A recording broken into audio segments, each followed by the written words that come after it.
Steve, Ella, Jude, welcome to #Mental Health Day. Thanks, Jeremy. Thanks for having us. Okay, so listen, the first thing I wanted to ask all three of you is tell us a little bit about yourselves and your journey to this point. So I'll go first. The kids have volunteered me. So I'm an entrepreneur, 57 years of age, live down in Bournemouth, Dorset, with 4 children, 2 of which are with me today. I'm an investor, particularly in mental health and technology, sustainability, things that make a positive impact in the world. And been spending a lot of time mentoring people, trying to be a good dad, doing a lot with AI recently, and then obviously knowing you, Jeremy, for a long period of time, 20 years as a patron of Peace One Day, and the lead sort of seed investor in Jack, who are sponsoring this awesome day today. Fantastic. And what about Ella, Jude? So I'm Ella, I'm 22, I also live down in Bournemouth.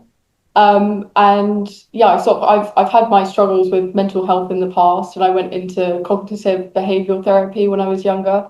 And then I've sort of been doing a few various different therapies since then. I'm very interested in sort of psychology and that kind of thing. Amazing. Well, thanks for sharing that, Ella. Thanks. And Jude? Yeah, I'm Jude. I'm 16, just finished my GCSEs, and I have recently started an apprenticeship in AI.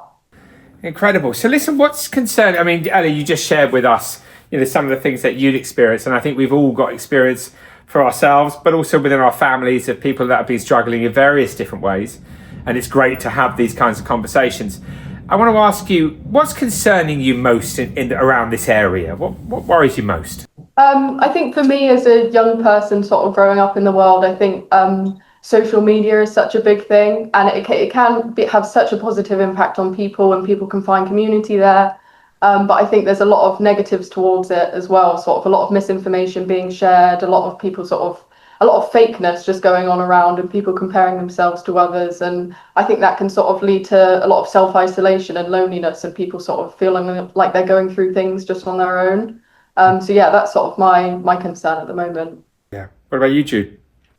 Yeah, for me personally, I think it's exams. Like, for me personally, especially the worry I went through, the stress I went through in that exam period was really bad, and I was losing, like, some days getting no sleep, very little sleep, and even after I finished them, the worry of getting the results I wanted was really bad. So, and not even just for me, for a lot of people my age, this happens a lot for a lot of people my age, probably the majority. So yeah, that's me.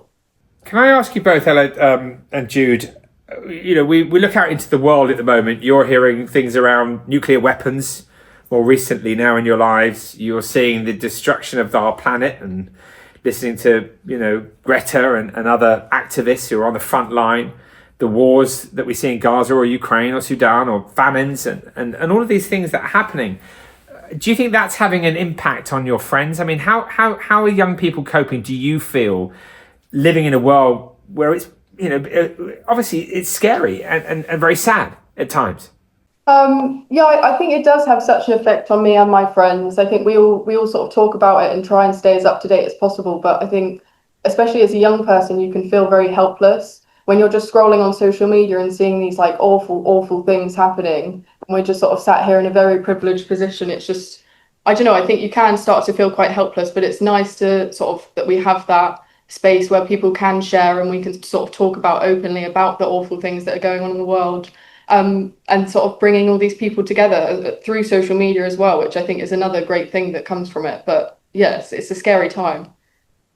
Yeah, for me, I think me and my friends, we try not to worry about it.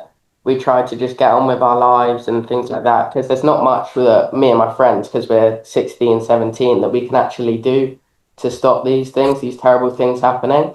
So we try to just live our lives and have fun. And yeah, so I try not to worry about it personally. Yeah, well, I think that's a good thing, isn't it? I mean, but we were talking about the pressures of exams, or we're talking about, Ella, the pressures of social media, or some of the things that happen in our lives as we're growing up. And of course, all those other external things that are happening. What's on my mind is how young people are coping, or indeed people my age. It's keeping your mental health very sort of a little bit like your own personal health. the health of your body and the health of your mind, those two things together, it's pretty tough stuff at the moment.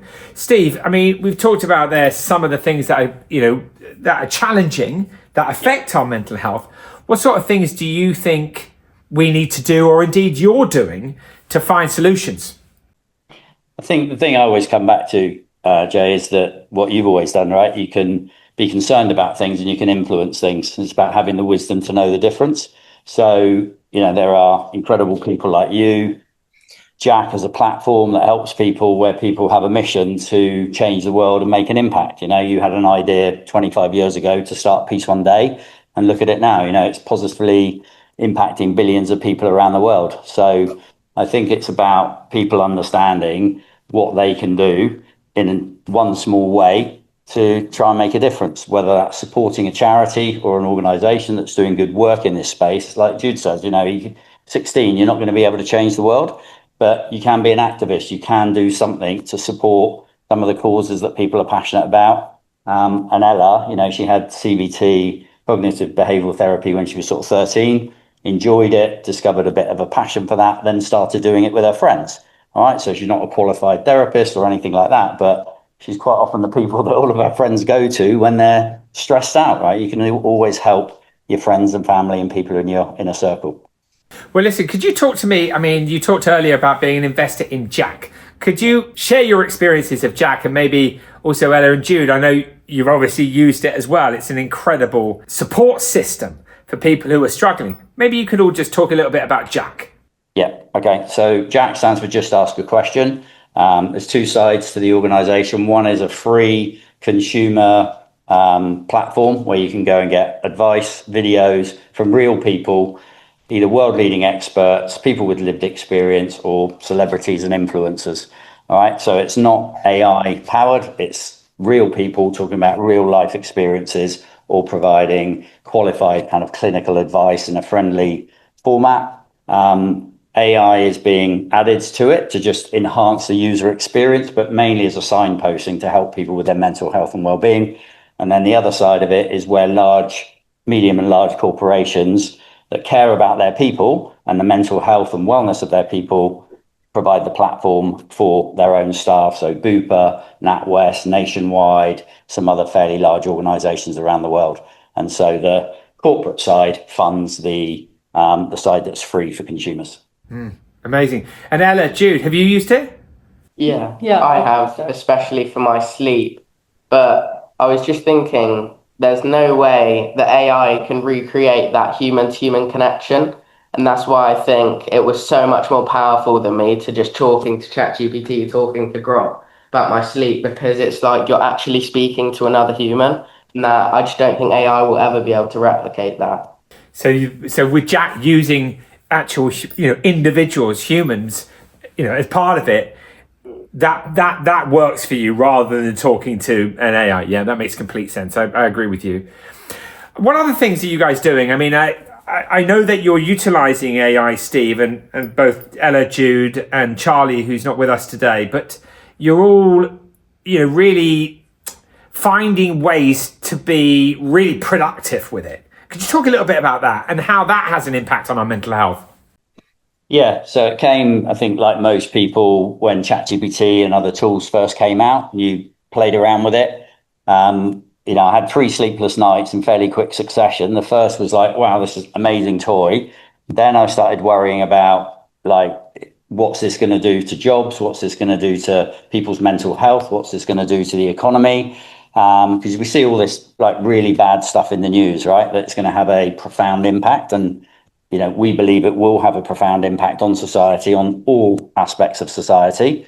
But going back to my previous point, it's like, what are we concerned about and what can we influence? So I started then a 10-day experiment of using AI, treating it in a different way. So rather than it being a tactical tool to write copy or help me, do an email or write some code, I thought, what if I treated it like a strategic partner?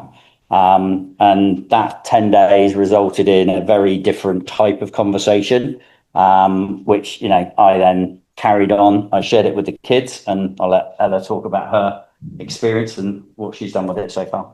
My first experience was it's just like this weird new thing that you sort of just get used to. But then as I was using it more and more, I sort of had this moment, because I do a lot of journaling, but I'm dyslexic, so I sort of find it hard to journal sometimes physically. And then I tried it one day where I was just sort of doing like text to speech just on ChatGPT, just sort of talking, just unloading everything that was sort of going on in my head. And that was sort of a really like light switch change moment where I was like, oh wow, this could be a really, really amazing thing. It's sort of storing all of this memory, and then you can reflect back and sort of be like, when I was thinking about this the other day, can we go back and work through that in sort of a different way?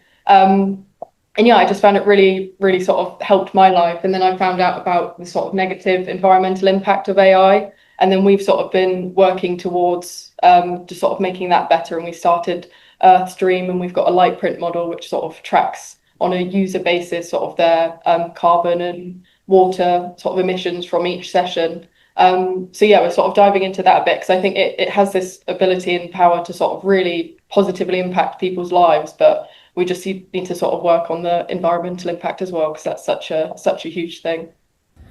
What do you think, Jude?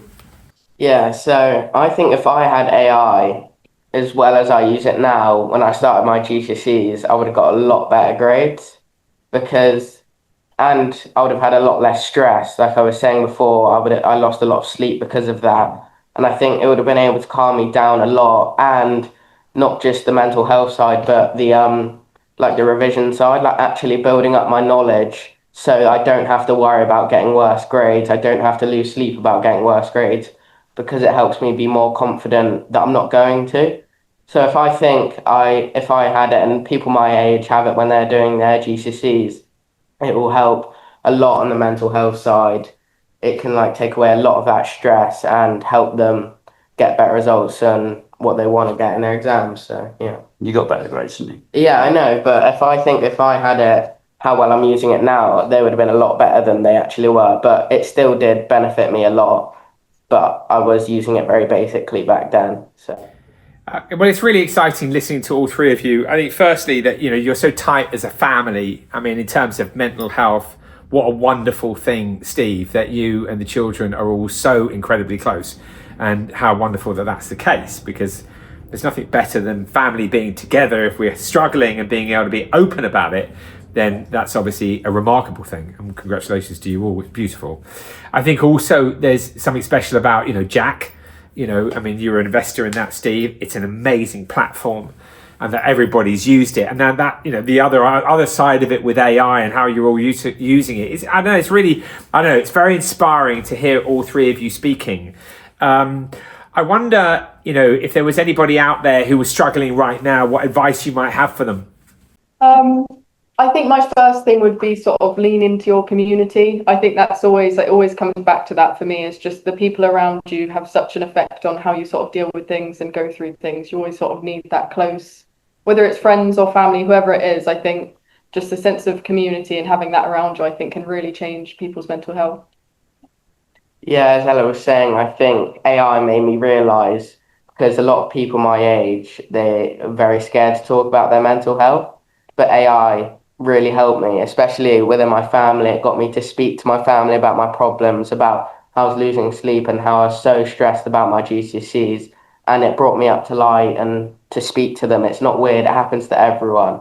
So yeah, that's how it's helped me, basically. I'd echo that. I think the reason we built Jack as a platform is that it is free, it is confidential. Anybody, anytime, anywhere in the world can access all sorts of information.